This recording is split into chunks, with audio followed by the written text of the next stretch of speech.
తనకలమెట్ల మండలం విరసలగుంట గ్రామంలో స్థల వివాదాలు టీడీపీ వైసీపీ వర్గీయుల మధ్య ఆదివారం ఉదయం ఘర్షణ చెలరేగింది.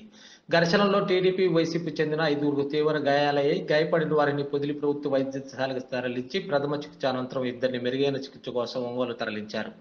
దాడి విషయం తెలుసుకున్న టీడీపీ సమన్వయకర్త కందుల నారాయణ రెడ్డి ప్రభుత్వ వైద్యశాల నందు గాయపడిన టీడీపీ కార్యకర్తలను పరామర్శించారు. అదేవిధంగా దాడిలో గాయపడ్డ వైసీపీ కార్యకర్తలను మార్కాపురం నియోజకవర్గం వైఎస్ఆర్ కాంగ్రెస్ పార్టీ సమన్వయకర్త అన్నా రాంబాబు తనయుడు అన్నా కృష్ణ చైతన్య పరామర్శించారు. ఈ సందర్భంగా మీడియాతో టీడీపీ సమన్వయకర్త కందుల నారాయణ రెడ్డి, వైసీపీ సమన్వయకర్త అన్నా రాంబాబు తనయుడు కృష్ణ చైతన్య మాట్లాడుతూ దోషులను కఠినంగా శిక్షించాలని ప్రభుత్వాన్ని డిమాండ్ చేశారు.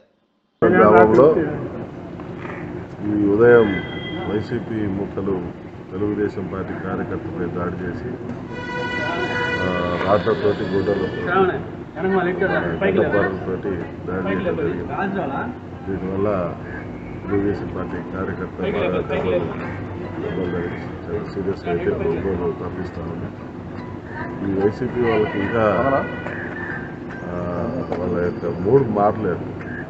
రాష్ట్రంలో అందరు మూడు మారి తెలుగుదేశం ప్రభుత్వం వస్తుంది, తెలుగుదేశం ప్రభుత్వంతో అనుకూలంగా పోదామని ఒక పక్క అందరు కూడా సర్దుకొని పోతా ఉంటే ఈ ప్రాంతంలో ఈ వైసీపీ వాళ్ళకి ఇంకా వాళ్ళ యొక్క చేష్టలు కానీ వాళ్ళ యొక్క దుర్మార్గాలు కానీ ఇంకా అనగలేదు, ఇంకా తగ్గించలేదు.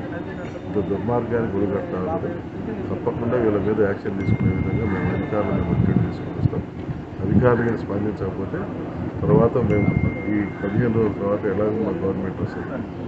ఆ గవర్నమెంట్ వచ్చినాక అధికారుల మీద ఎవరైతే దీన్ని ప్రోత్సహించారో వాళ్ళ మీద కూడా ఏ రకంగా చర్యలు తీసుకోవాలో ఆ రకంగా చర్యలు తీసుకోవాలి.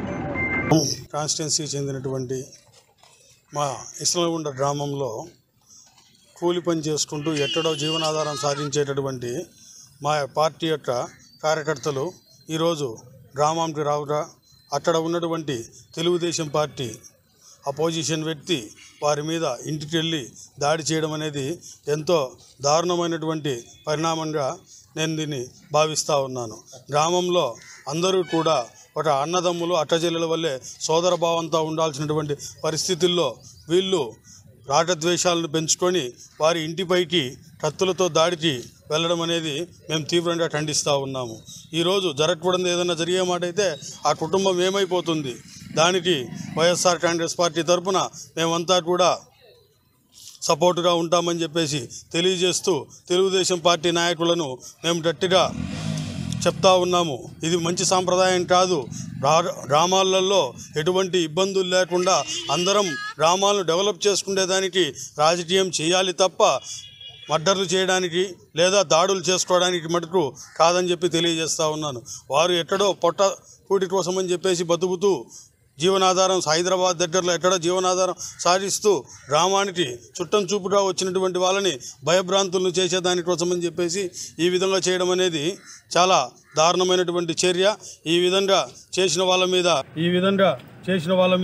కఠినంగా శిక్ష తీసుకోవాలని చెప్పేసి డిపార్ట్మెంట్ వారిని కూడా మేము రిక్వెస్ట్ చేస్తూ ఉన్నాము.